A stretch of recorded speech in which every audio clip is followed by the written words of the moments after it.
आज मैं आपको कुछ ऐसा सिखाना चाहता हूँ, कुछ ऐसा समझाना चाहता हूँ कि शायद आपको बुरा लगे और आपको वो समझ में आए कि हाँ, ये बात सही कह रहे हैं। मैं आपके सामने कुछ सिनेरियो रखता हूँ।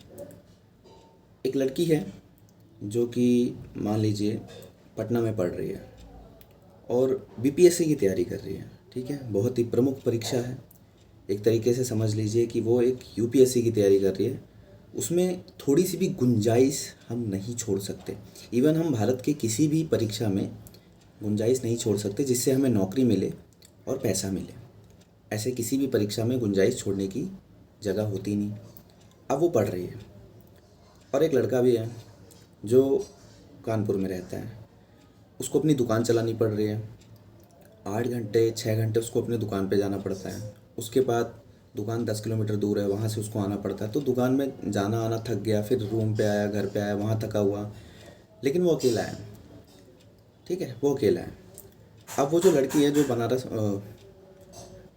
पटना में तैयारी कर रही है, अब वो रूम में अकेले है, अकेले रूम लेके पढ़ रही है। वहाँ पे उसको ये नहीं पता कि गुंजाइश छोड़नी ही नहीं है। उसके रूम में कोई आया, बैठ गई बात करने। उसके दिमाग में क्या चल रहा है कि हाँ, हम तो अकेले हैं, पढ़ लेंगे पढ़ लेंगे। कोई आ गया, उसका टाइम ख़राब कर रहा है। उसके दिमाग में ये नहीं आ रहा कि ये मेरा दुश्मन है, इसको हटाओ जल्दी से। मेरा लक्ष्य क्या है, मैं क्या करने के लिए यहाँ आई थी। अगर कोई आपके पास आया या आपको कोई कहा चलो यार आज बाज़ार चलते हैं, आज आम लेके आएंगे, आज अंडे लेके आएंगे, आज चिकन लेके आएंगे, तो दिमाग में नहीं चल रहा है। अगर सच में बीपीएससी की परीक्षा निकालनी है तो तुम्हें क्या होना चाहिए। तुम्हारे रूम के अंदर तुम्हें रूम बंद करके जेल की तरह रहना पड़ेगा। कोई आए कोई जाए, तुम्हें पागलों जैसा बर्ताव करना पड़ेगा। बाल बड़े हो गए, स्किन पे बहुत सारी मिट्टी जमी पड़ी है, नहाई धोई नहीं लग रही हो, इस तरीके सा बिहेवियर होना चाहिए। तुम सोचो कि तुम नहाए धोए चमकते रहो, मेकअप करते रहो। कोई आया उसके साथ बैठ गए, कोई आया और आपके दिल को, आपके दिमाग को डाइवर्ट कर दिया कि चलो बाज़ार चलेंगे, चलो तुम्हें यहाँ भी पढ़ना है, वहाँ भी पढ़ना है, वहाँ चलेंगे। तो इससे क्या क्या प्रतीत होता है कि यहाँ सिलेक्शन होने की चांस है? नहीं ना। और एक तरफ जो लड़का कानपुर में है, वो ये सोच रहा है कि वो सिचुएशन उसको मिल जाए कि वो अकेले रूम में रहे, 24 घंटा उसको मिल जाए तो वो फाड़ देगा।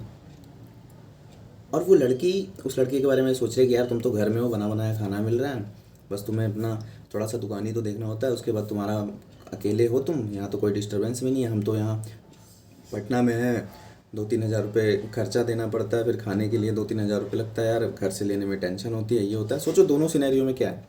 उसको उस चीज़ की टेंशन है कि 2-4 हज़ार रुपये लग रहे हैं, उससे बचना चाहती है। ये नहीं देख रही है वो कि मैं पागलों की तरह रहूं, रूम को बंद करूं, 3 महीने 2 महीने लगातार पागलों की तरह पढूं, सिर्फ बाज़ार जाऊं आ जाऊं, राशन लेने जाऊं आ जाऊं, पानी लेने जाऊं आ जाऊं, और उसके बाद कोई दोस्त नहीं, कोई सहेली नहीं, सबकी सब ऐसी तैसी में जाएं। मैं सबके लिए पागल हूँ क्योंकि मेरा उद्देश्य क्या है, मैं अपने माँ बाप के लिए क्या करने के लिए आई हूँ, नौकरी लेने के लिए। नौकरी कौन सी है? बीपीएससी। बीपीएससी मतलब यूपीएससी। यूपीएससी मतलब गुंजाइश बिल्कुल नहीं छोड़नी। गुंजाइश मतलब बिल्कुल नहीं छोड़नी तो पागल बनना है। कोई कुछ कहे तुम इग्नोर, तुम्हें कुछ पता ही नहीं है।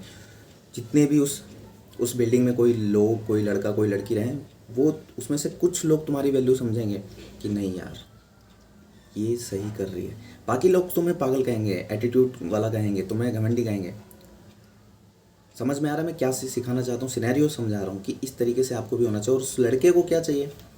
लड़का भी वहाँ से थका हुआ रहा है, लड़के के पास भी सिनेरियो मस्त है कि रात में पढ़ सकता है, शाम को पढ़ सकता है वहाँ से आने के बाद। लेकिन उसके दिमाग में क्या चल रहा है, यार वो कितना मस्त है, उसके पास रूम है। तो जिसके पास जो जैसी अवस्था में है उसको वो अवस्था बिल्कुल ख़राब लग रही है, और वो ख़राब वो खुद बना रहा है। यानी आप खुद अपनी अवस्था को ख़राब बना रहे हो। आप हमेशा दूसरे की अवस्था को देख के खुश होते हो कि वो वैसी व्यवस्था मिल जाए तो मैं पढ़ लूँगा, वैसी व्यवस्था मिल जाए तो मेरा सिलेक्शन हो जाएगा। बट वो गलत है। तुम्हें पागल बनना पड़ेगा। किसी का फ़ोन, किसी की बात, किसी के साथ जाना, किसी के साथ आना, तुम्हें एक जेल में रहना पड़ेगा पागलों की तरह। नहाना धोना, ब्रश करना, खाना पीना, सोना, आराम करना, अपने आप को आनंदित में लाना। अगर इन सब चीज़ों में पड़े रहोगे तो ये जो सिलेक्शन है, ये जो नौकरी है, जो परीक्षा है, ये इतनी रफ्तार से चलता है कि ये मौका नहीं देगा आपको कि आप आराम भी कर लो। आपके पास कोई आया बैठा, चलो यार चलते हैं आज कहीं घूमने, आप मन को डाइवर्ट भी कर लो, ये मौका नहीं दे रहा है। जानलेवा है ये। अगर आप ऐसी चीज़ें कर रहे हो तो आप अपनी जान के साथ खेल रहे हो, जान यानी अपने समय के साथ खेल रहे हो। लास्ट में आपको समझ ही नहीं आएगा कि आपने किया क्या, आपसे ये हुआ क्यों नहीं, फिर आपको समझ नहीं आएगा पूरी ज़िंदगी आप क्या गलत कर रहे थे, क्यों नहीं आपको आ रहा था। आपको गणित नहीं आता, रीजनिंग नहीं आता, मैथ नहीं आता, उसका रीज़न ही यही है कि आप अपने दिमाग को डाइवर्ट कर ले जाते हो। कैसे? कोई भी आके आपको हिला देता है। समझ में आया? मेरे कहने का तात्पर्य पूरा ये है कि आपको पागल बनना पड़ेगा, दुनिया से कटआउट लेना पड़ेगा। इस चीज़ को मॉन्क मोड कह लो, पागल कह लो, जेल में रहना कह लो, या मुझसे नहीं होगा, वो मान लो तुम कि मुझसे नहीं होगा, ऐसे कटआउट होना। मैं भी एक प्राणी हूँ, सबके साथ मिलना जुलना रहेगा, बात करना रहेगा, तो फिर करते रहो, मिलना जुलना करते रहो। फिर काहे का टेंशन लेते हो?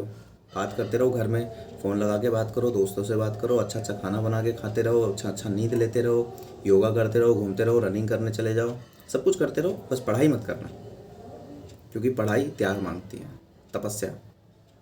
ठीक? मत करना। अगर कोई आके तुम्हें डाइवर्ट कर दे रहा है, अगर तुम्हारे कोई दुश्मन नहीं है तुम्हारे इन्वायरमेंट में, तो तुम कुछ कर नहीं रहे हो।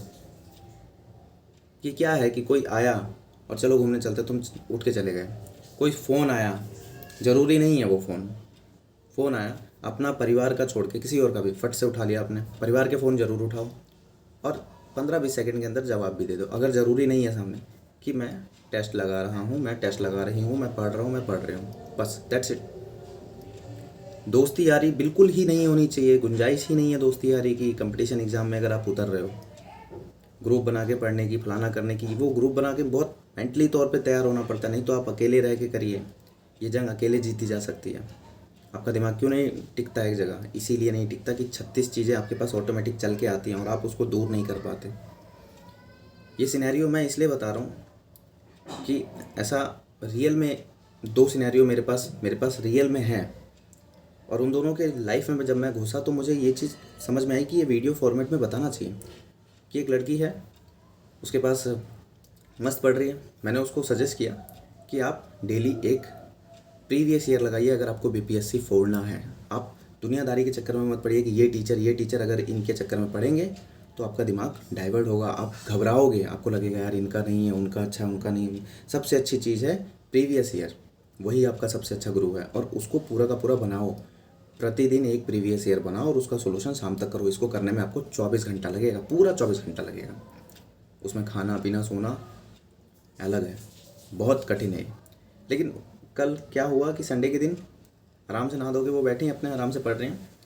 एक लड़की आई कि यार तुम्हें यहाँ भी पढ़ना है, चलो ना, वहाँ एक नया लाइब्रेरी खुला है, मेरे साथ चलो ना, वहाँ पे भी तो तुम्हें पढ़ना है, चलो ना चलो ना। तो उसका भी मन डाइवर्ट हो गया। अब सोचो कि एक सिटिंग एबिलिटी हमारे रूम में बनी हुई है, हम उस लड़की के कहने पे, वो लड़की कौन है? ना खून का रिश्ता, ना भाई का रिश्ता, ना दोस्त का रिश्ता, बस ऐसी यारी दोस्ती। अब वो शर्म के मारा मना नहीं किया जा रहा। हाँ ठीक है, चलो वहाँ जाने के बाद क्या हो रहा है? कॉफ़ी पिया जा रहा है, चलो यार वो समोसे खा लेते हैं, चलो यार वो मेरा दोस्त है उससे मिल लेते हैं, चलो यार बाहर ये कर लेते हैं। हो गई पढ़ाई। वो जो आई है लेके जाने के लिए, वो अभी 2-4 साल अपना बर्बाद करेगी, तब उसको समझ में आएगा वैल्यू। और आप तो अपने रूम में बैठे थे ना जेल की तरह।